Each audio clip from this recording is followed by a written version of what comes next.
Today we are going to start our part 2 of chapter soil. It is chapter number 9 of class 7. Okay. So shall we move forward? And in our part 2 we will start with properties of the soil. Okay. So very first property of soil is percolation. So what is this percolation? Percolation of water through the soil can be defined as property of the soil by which it allows the flow of water through it. Okay, it's the very first property of the soil in which it allows the water to flow through it. The rate at which the water percolate or move through the soil may vary soil to soil. Okay, percolation rate can be different according to which soil we are talking about. Okay, and the formula by which we can calculate the percolation rate is amount of water in milliliter by percolation time. Okay, this is the formula by which we can calculate the percolation rate of any soil. Some soil absorb water while others allow it to flow through them, like sandy soil, right? So it all depends upon this percolation rate. So this is first property. Second property is moisture. So whenever we talk about moisture, we are talking about water. Okay? So moisture is nothing but the amount of water that is present in the soil. Even a dry soil has some amount of water in it. Okay? Even if you see any soil and it appears as dry, no, it's not dry actually. It has some amount of water.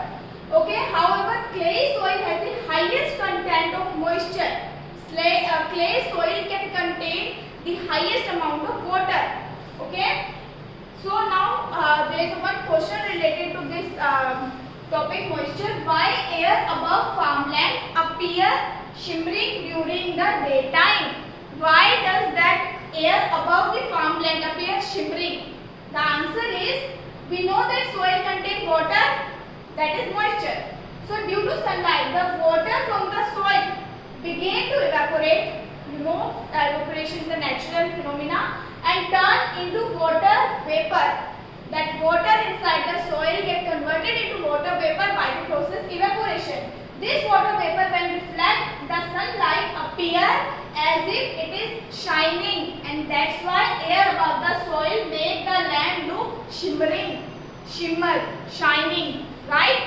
So next property is absorption. Okay? So every soil has a water absorption capacity. Okay, and it varies from soil to soil, which depend on how porous the soil is. Porous means having pores. More the pores in the soil, more it able to absorb the water or any liquid.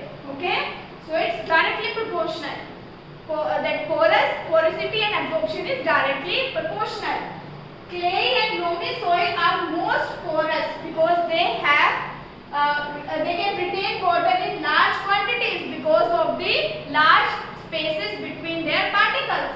That is why crop can grow over this soil, right?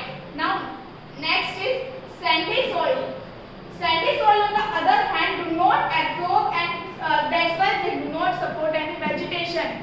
So sandy soil cannot support the vegetation because it cannot hold the water, it cannot retain the water, it cannot absorb the water and retain it. That's why we are not able to grow anything, any plant on your sandy soil. They are not good for agriculture. They do not support the plant growth, right? Next one is texture. Okay? So the texture is the size of particle of the soil. Different kind of soil have different texture because they have different number of particles and different size of particles. That's why they have different texture. For example, porous sand. It has that particle size 0.2 to 2.0 millimeter. Big size of particle appears as like this. Next is fine sand. Fine sand has diameter of that particle 0.02 to 0.2 milliliter. Okay. Then next one is silt soil. The particle size is too small to be seen through your eyes. It is around 0.002 to 0.02 millimeter. That is too small. Okay.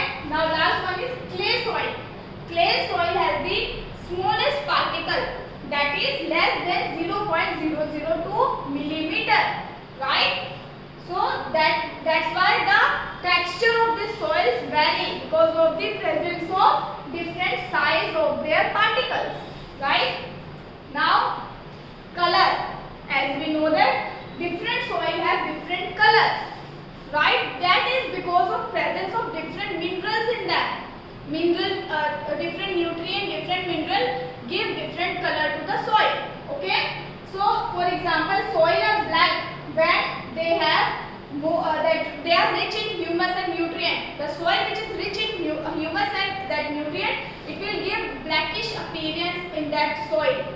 That soil from the top layer of your garden soil, it has a darkish color because of presence of humus and your minerals. Now some soil appears as red, that is because of iron. The iron in the soil gives soil red color.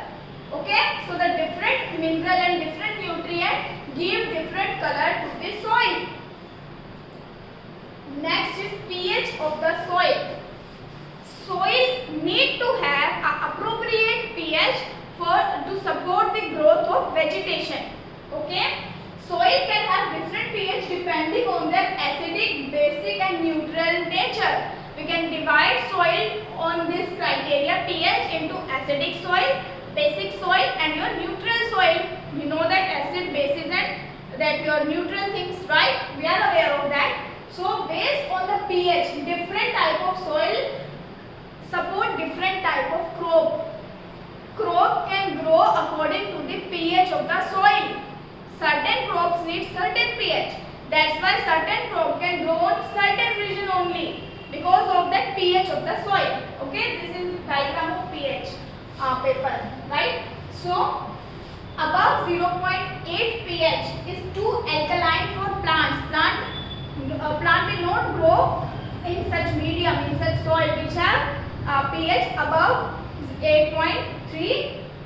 Okay, now 7.5. Iron become problem on alkaline soil. In such soil, availability of iron will be problem. That's why plant can grow in 7.5 pH, but it will not grow that appropriately because of absence of iron. Next is 6.8 to 7.2 is nearly neutral, and 6.0 to 7.5 is the best pH for any plant to grow. That is neutral medium. Neutral medium is the best medium for plant to grow. Okay, and when the pH goes below 5 or 5.5, then it will reduce the microbial activity. That pH will kill your good microorganism, by the way. Okay, so if there is no good microorganism, there will be no support for plant growth also, because some plant need those microorganisms. Where do we need this microorganism? We need them as decomposers. We need them as nitrogen fixers, right? So acidic medium kill those good bacteria in the soil. That's why it do not support the plant growth. And below 4.6 means too acidic for growth. So too acidic and too basic medium are not at all good for plant growth. We need neutral medium for plant growth. Next one is air content. So since soil is made up of particles of different size, right? So this particle can loosely bound or tightly bound. The air occupies the space in between this particle, because air can go anywhere. So the space between these particles occupied by this air. This allows life to sustain. Everything which is living, which is considered as living, need air, water. Okay, so water is provided through different medium. We have talked about that, but air is also needed.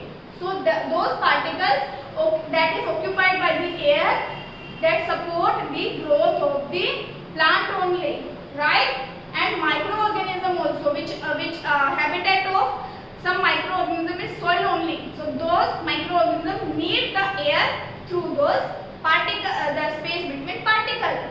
right? Next one is soil properties in one chart. Okay, so very first is water holding capacity. It is lower in sandy soil, right? We have just talked about all these things in detail. So this is the sum up of all those slides. Okay, in silt soil it is medium to high water holding capacity. In clay soil it is high. So these two soils support the plant growth because they can hold the water. Next is drainage rate. It is highest in sandy soil because it is not absorbing the soil. Okay, it cannot retain the soil, so drainage property is high. And in silt soil it is low to medium, and in clay soil it is very low. So drainage is not good in clay soil. Okay. Next is cohesion between particles. What is this word cohesion? This is new word, right? So it is the property by which the particles of any matter attract each other. So the particle of the soil attract each other by this property cohesion. Okay, that property is very low in sand. That's why the sand particle tend to separate out from each other. That's why they are not holding the water. Because the cohesion property, the attractive force between the particles of the sandy soils are too far. Okay. Now in silt soil is medium to high, and in clay soil is very high. That is very good for absorption. Okay. All these properties are related. Organic matter content is low in sandy soil. That's another reason why sandy soil is not good for plant growth. In silt soil it's medium to high, and in clay soil it's medium to high again. That is good for plant growth. Last is shrink and swell potential. That is the air which has certain kind of stretchability. Stretchability means it can hold the things. Okay. So it's very low in sandy soil. That's why it is not supporting the growth of the plant. Plant shoot and plant root. It is not able to give that support to the plant. It is medium to high in silt soil. It's very high in clay soil. That's why it supports the plant growth. It is good for agriculture, everything. Okay. Now, soil and the crops. Different type of soil support different type of crop based on the property of the soil, which we have discussed just now. So different kind of soil are found in different regions because of following factor that define the structure of that place. First one is temperature of that place. Second one is humidity. Then rainfall, sunlight and wind. Different regions have different these factors. That's why different region can grow different kind of crops. Apples can grow in Kashmir and Shimla. Why? Because of certain that crop needs certain kind of temperature that is available in that area only, right? So this factor determine which crop to be grown in which area. Now the type of crop that will grow in soil depend upon this factor as well as the property of soil. Those factors, those abiotic factor which we have discussed in previous slide plus soil, both these factors interact with each other and give result different kind of soil in different regions, right? So sandy soil support potato, lettuce and corn. Okay. Now your clay soil support sprouts, broccoli, kale and beans, right? And your loamy soil support apple, carrot, tomatoes and cucumbers. Different type of soil support different kind of plant to grow. Next is what is soil erosion. First problem which we have discussed about the soil is soil pollution. This is the second most important problem related to soil. So when two layer of the soil get removed, top layer of the soil get removed, that is called soil erosion. Okay, erasing of the top layer, shedding of the top layer, blowing up of the top layer of the soil. And we have just discussed the top layer of the soil contain humus, is the only layer which support plant life. If the first layer of the soil get eroded, what will happen? Soil will become infertile, right? Because only layer which support the plant growth, a horizon, is the only layer which support the plant growth, the topsoil. If it get eroded away, soil will become infertile. The soil erosion mainly occurs when soil is left loose without vegetation. If we cut down all the plants, deforestation is related to soil erosion. How? You cut down the plant, now soil will, the particle of soil will separate it out, right? They will not hold anything so tightly, because now the particles are not held tightly. They are easily blown away by the winds, right? In such situations, strong wind and flowing water or rain water take away the topsoil and therefore decrease the quality of the soil. Okay? Also this kills the microorganism inside the soil. Plus the root of the plant and tree keep the soil together, and several microorganisms to grow. Survival of those microorganisms is also dependent on this top layer. Therefore, it is always advised to plant more and more trees to avoid the deforestation. Right? Okay. Now, all the topics are over. Now, we will do some NCERT exercise. First question is, pick the most suitable answer. Okay? So, in addition to rock particle, the soil contains. The answer of this is mineral, organic matter, air and water. We have discussed what soil contains. So, beside rock particle, soil is a mixture of rock particle plus mineral, organic matter, your nutrient, your water with air. Soil is nothing but mixture of all those things. Second is water holding capacity is highest in, we have just discussed, it is highest in clay soil. Okay? Next question is your match the following. So I have already matched up. So home for living organism is all kind of soil. Next is uppermost layer of soil is dark in color because of presence of humus. Sandy soil have large particles. Middle layer of the soil have less amount of humus. Clay soil have smaller particle and they are packed tightly. Next question is explain how soil is formed, the process of weathering. Okay? So weathering is a process of physical breakdown of large rock particles into smaller and smaller in stages by the action of wind and water. Okay? Wind and water continuously try to break down those big particles of soil into smaller and smaller pieces. And this process is, it will take thousands of years, right? So, near or the decomposition of those rock particles, this physical and chemical decomposition of primarily done by water, wind and climate. As a result, the large rock particle that start converted into smaller and smaller, and eventually it get converted into soil. Next question is, how is clay soil useful for crop? It is very useful for crop, first of all because it has good or highest water holding capacity.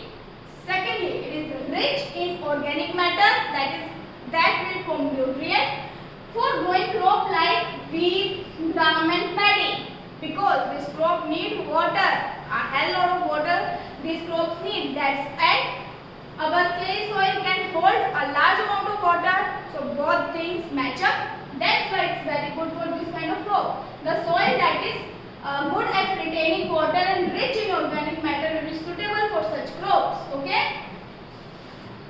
Next is list the differences between clay and your sandy soil. Okay. So very first clay and loamy soil. So very first is clay soil. It has smaller particle. Loamy soil has larger particle. Okay. Second is it has good water holding capacity. It cannot hold water. Actually, it's not loamy, it's sandy. Clay and sandy soil. Okay.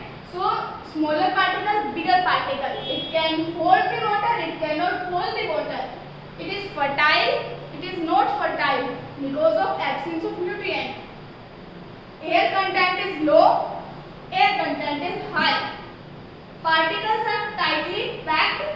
Particles are loosely packed. That's why it's not retaining the water. Good for growing various crop. It is not good for growing various crop. In the next question, you just have to draw various layers of the soil which we have discussed in detail. You have to draw A horizon, and above that you have to show some vegetation. Then your B horizon, then C, and then bedrock. Very simple. And you must practice this diagram. This is one of the most important diagram of this chapter, right? Next is Razia. Razia conducted an experiment in the field related to rate of percolation. She observed that it took 40 minutes for 200 millimeter of water to percolate through the soil sample. Can you calculate the percolation rate? Yes, I have given you the formula for that. So percolation rate is nothing but amount of water in milliliter by percolation time in minute.